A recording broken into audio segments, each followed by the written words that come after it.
Assalamualaikum warahmatullahi wabarakatuh. Perkenalkan, saya Muhammad Aufa Rifki Zakwan dari Program Studi Ilmu Hadis Fakultas Usuluddin dan Pemikiran Islam. Di sini saya akan menjelaskan tentang kritik sanad dan matan yang berjudul tentang miskin dalam doa Nabi. Di sini kita langsung ke kajian kuantitatif hadis. Di sini saya menggunakan redaksi hadis Kitab Sunan Ibnu Majah juz kelima halaman 240 nomor 4126.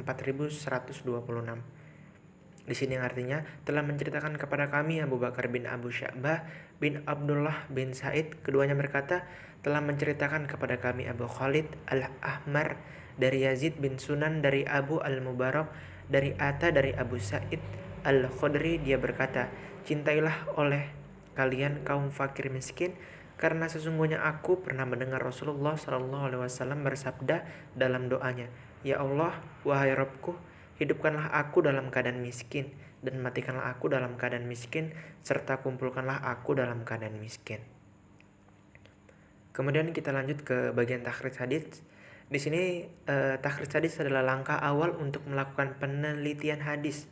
Adapun pengertian takhrij hadis ini yaitu mengemukakan hadis pada orang banyak dengan menyebutkan para periwayatnya dalam sanad yang telah disampaikan hadis itu dengan metode periwayatan yang mereka tempuh.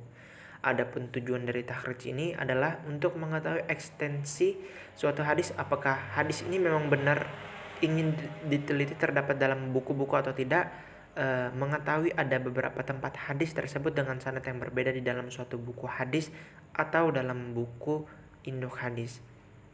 Kemudian untuk mengetahui kualitas hadis tersebut. Kemudian setelah melakukan kegiatan takhrij hadis yang diriwayatkan oleh Sunan Ibnu Majah, maka penulis menemukan beberapa jalur periwayatan lain, diantaranya adalah hadis riwayat At-Tirmizi bab Juhud bab 37 nomor 2352. Kemudian setelah melakukan proses takhrij hadis, kita lanjut ke bagian i'tibar sanad. Di sini i'tibar sanad itu berarti menyertakan sanad-sanad yang lain untuk suatu hadis tertentu. Yang hadis itu pada bagian sanadnya tampak hanya terdapat seorang periwayat saja. Dengan menyertakan sanad-sanad yang lain tersebut akan dapat diketahui apakah ada periwayat yang lain ataukah tidak ada untuk bagian sanad dari sanad hadis yang dimaksud. Jadi i'tibar itu adalah metode untuk mendapatkan informasi mengenai kualitas hadis dan literatur hadis. Untuk memperjelas dan mempermudah proses kegiatan i'tibar, diperlukan pembuatan skema untuk seluruh sanad bagian hadis yang akan diteliti. Dalam pembuatan skema ada 3 hal yang dicantumkan, yaitu jalur seluruh sanad, nama-nama untuk seluruh periwayat sanad, metode periwayat yang digunakan oleh masing-masing periwayat. Kita langsung aja, berikut lebih jelasnya untuk periwayat sanad hadis di atas dalam bentuk tabel. Nah, di sini saya membaginya dalam bentuk tabel. Di sini nama periwayat pertama adalah Abu Sa'id Al-Khudri dalam sebagai rawi, urutan sebagai rawi dia sebagai rawi pertama, dan urutan sebagai sanad dia sanad ke-6. Di sini ada Ata, rawinya urutan kedua, dan urutan sanadnya dia menempati posisi ke-5, dan ada Abu Al-Mubarak dan seterusnya. Kemudian dari tabel tersebut saya membuat skema sanad hadis tersebut. Yang pertama dari Rasulullah SAW, kemudian Abi Sa'id Al-Khudri, kemudian Ata, Abil Mubarak, dan di bawahnya ada Yazid, kemudian ada Abu Khalid, dan di Abu Khalid ini terbagi menjadi 2, yaitu ada Abdullah bin Sa'id dan Abu Bakar bin Abu Syu'bah. Kemudian lanjut ke Ibnu Majah. Di dalam proses melakukan i'tibar ini, semua sanad hadis yang telah ditakhrij, maka seluruh skema sanadnya digabung menjadi satu skema besar. Namun sebelum melakukan pembuatan skema besar, lebih dahulu membuat skema sanad dari masing-masing mukharrij. Hal ini dilakukan untuk memberi gambaran bandingan tentang skema sanad hadis Ibnu Majah. Di sini kita membentuk skema hadis dari Sunan At-Tirmizi dari Rasulullah SAW, kemudian kepada Anas, Al-Haris bin Nu'am, kemudian ada Thabit bin Muhammad, kemudian ada Abul A'la, kemudian ke Tirmizi, yaitu mukharrij al-hadis. Nah, dari seluruh skema hadis di atas akan diketahui apakah hadis riwayat Ibnu Majah yang merupakan sanad pokok mempunyai syahid dan mu'tabi atau tidak. Nah, di sini pada hadis yang diriwayatkan oleh Ibnu Sina ini memiliki syahid, yaitu terdapat pada Sa'ad bin Malik bin Sinan bin Ubaid. Kemudian untuk para mu'tabi dikelompokkan sebagai berikut. Pertama itu Atta bin Abi Robbah Aslam sebagai periwayat kedua. Ini berkedudukan sebagai tabi'in kalangan pertama. Kemudian yang kedua ada Abu Al-Mubarak sebagai periwayat ketiga, berkedudukan sebagai tabi'in yang tidak bertemu dengan para sahabat. Berarti artinya dia posisinya tabi'in dan tidak bertatap muka dengan para sahabatnya. Kemudian yang ketiga ada Yazid bin Sinan bin Yazid yang mana merupakan periwayat keempat, berkedudukan sebagai tabi'ut tabi'in pada kalangan tua. Kemudian keempat ada Sulaiman bin Hayyan. Kelima ada Abdullah bin Abi Syaibah yang berkedudukan sebagai tabi'ut tabi'in kalangan tua. Kemudian ada Sunan Ibnu Majah yang mana merupakan periwayat terakhir sebagai mukharij hadis yang didukung jalur oleh periwayat lain, yaitu oleh Sunan At-Tirmizi. Kemudian kita lanjut ke kajian kualitatif hadis. Di sini terdapat dua metode. Yang pertama kritik sanad dan kritik matan. Yang pertama kita melakukan dari kritik sanad. Di sini berangkat dari definisi yang dikemukakan oleh Ibnu Salah di atas, maka definisi tersebut mencakup dua unsur kaidah kesahihan hadis, yaitu kaidah kesahihan sanad dan kesahihan matan. Di sini kita langsung meneliti kualitas sanadnya. Dari sini pertama kita melalui rawinya. Yang pertama, rawi Ibnu Majah. Beliau lahir pada 2209 Hijriah. Ada gurunya Ali bin Muhammad Al-Thanif, Jabir bin Al-Mughallas, Mushab, dan seterusnya. Kemudian ada murid, dia memiliki seorang murid. Dan menurut penilaian ulama, di sini Ibnu Majah adalah seorang hafiz yang agung, hujjah, dan ahli tafsir.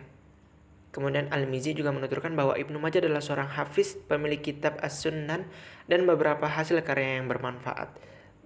Di sini saya menyimpulkan bahwa penilaian ulama terhadap Ibnu Majah adalah positif semuanya, ya, nggak ada yang negatif. Kemudian lanjut ke periwayat Abdullah bin Abi Syaibah Ibrahim bin Utsman. Beliau wafat pada 235 Hijriah. Beliau memiliki guru Abu Bakar bin Iyas, Ahmad bin Ishaq, Ahmad bin Abdullah bin Yunus. Kemudian ada muridnya itu Ahmad bin Ali. Kemudian penilaian ulama terhadap Ahmad bin Hambal, Sodok. Ada Abu Hatim, dia thiqah. Periwayat Abdullah bin Said bin Husain, lahir wafat 257 Hijriah. Memiliki seorang guru ada Abu Bakar bin Iyas. Kemudian muridnya ada Imam Muslim.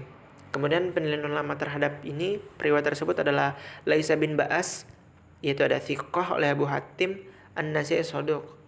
Kemudian dilanjut oleh periwayat Sulaiman bin Hayyan. Beliau wafat pada 180 Hijriah. Kemudian beliau memiliki seorang guru bernama Usama bin Zaid, memiliki seorang murid bernama Ishaq bin Ibrahim. Kemudian penilaian ulama terhadap rawi tersebut adalah thiqah. Kemudian periwayat Yazid bin Sinan bin Yazid, wafat pada tahun 155 Hijriah. Kemudian memiliki seorang guru bernama Abu Mubarak dan memiliki seorang murid bernama Sulaiman bin Hibban.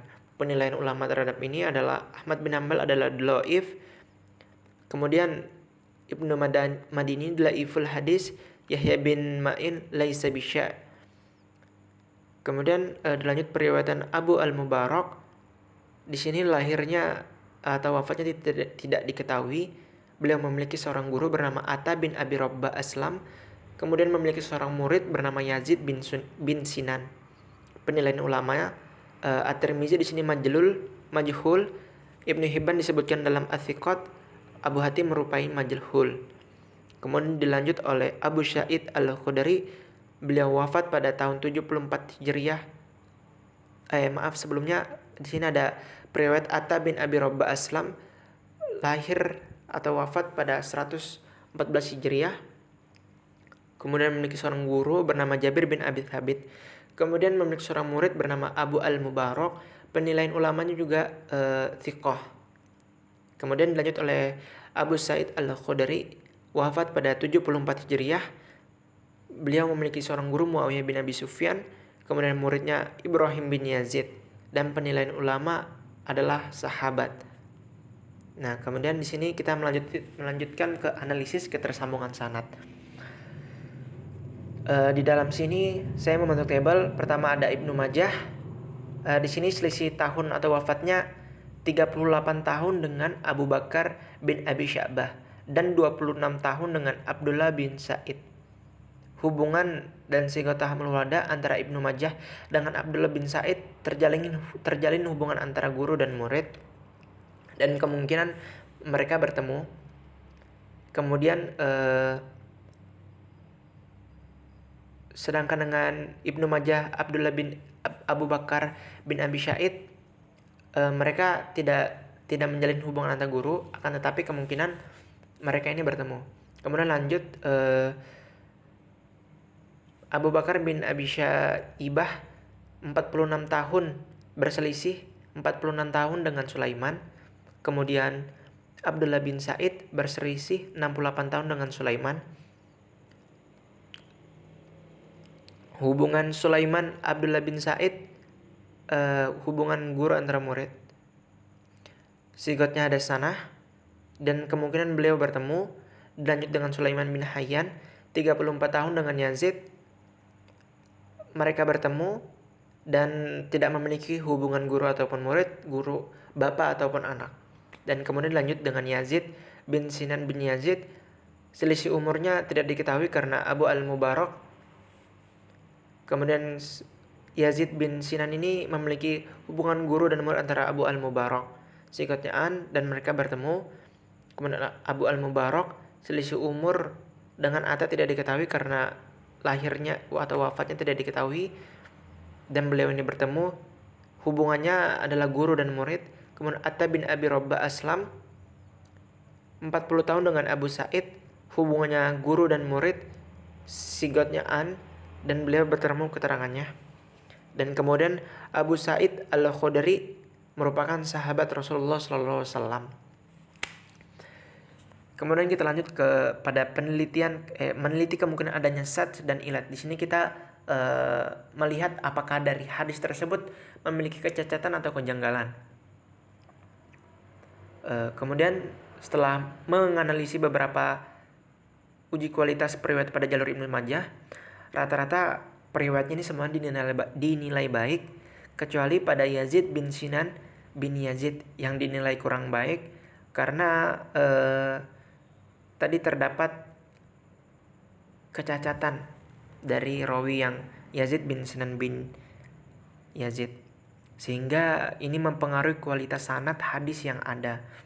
Kemudian dari segi aspek ketersambungan sanad, hadis riwayat Ibnu Majah dari Abu Bakar dan Abdullah bin Abi Sa'id, ketersambungan sanadnya dikatakan tidak marfu sampai Rasulullah SAW dengan berbagai pertimbangan di atas. Maka jalur sanad Ibnu Majah dari Abu Bakar dan Abdullah bin Abi Sa'id kemungkinan mengandung syad dan ilat. Kemudian kita lanjut ke kesimpulan kritik sanad. Dari ini kita berdasarkan dari kritik sanad tersebut, hadis ini tidak didukung oleh semua periwayat yang mempunyai kredibilitas yang baik. Dengan demikian, penulis menyimpulkan bahwa hadis riwayat Ibnu Majah tentang miskin dalam doa Nabi adalah dhaif. Kemudian kita lanjut ke kritik matan. Dari sini kita membandingkan antara hadis riwayat Ibnu Majah dengan hadis riwayat Tirmizi. Dari dua hadis tersebut tampak adanya penambahan lafaz pada riwayat At-Tirmizi. Matan hadisnya agak panjang, yaitu adanya tambahan. Akan tetapi sebenarnya tambahan itu enggak menjadikan perbedaan makna. Bahkan justru adanya tambahan itu menjadi penguat hadis dari Ibnu Majahnya. Kemudian ada hadis yang bertentangan dengan hadis dari Ibnu Majah ataupun Tirmizi, yaitu hadis yang diriwayatkan oleh Abu Daud, An-Nasai dan Ahmad Ibnu Hanbal yang artinya, aku bermohon kepada Allah agar dihindarkan dari kekufuran dan kefakiran dan azab kubur.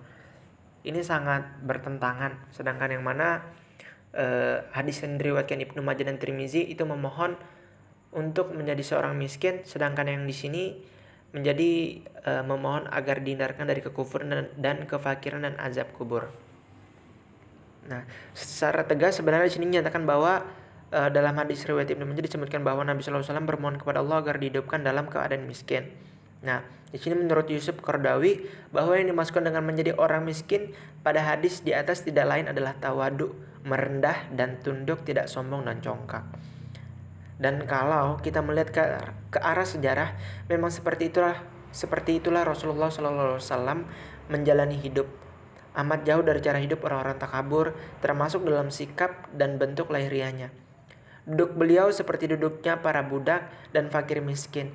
Makannya pun seperti mereka juga. Ada kalanya seorang asing datang dan tidak mengenali beliau, selalu sama saja dengan mereka.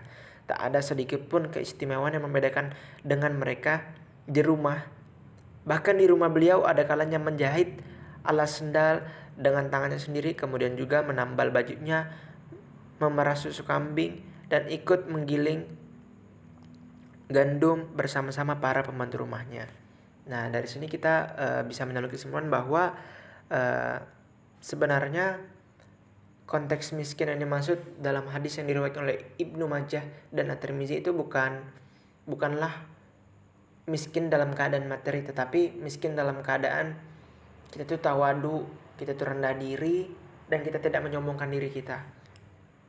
Nah, dari sini juga penulis mengambil kesimpulan bahwa peneliti sanad dan matan hadis, dari segi sanad hadis tersebut terdapat kecacatan pada perawi, sehingga hadis ini dikategorikan sebagai hadis dhaif karena adanya ketercacatan, sehingga tidak masuk ke dalam hadis sahih maupun hasan.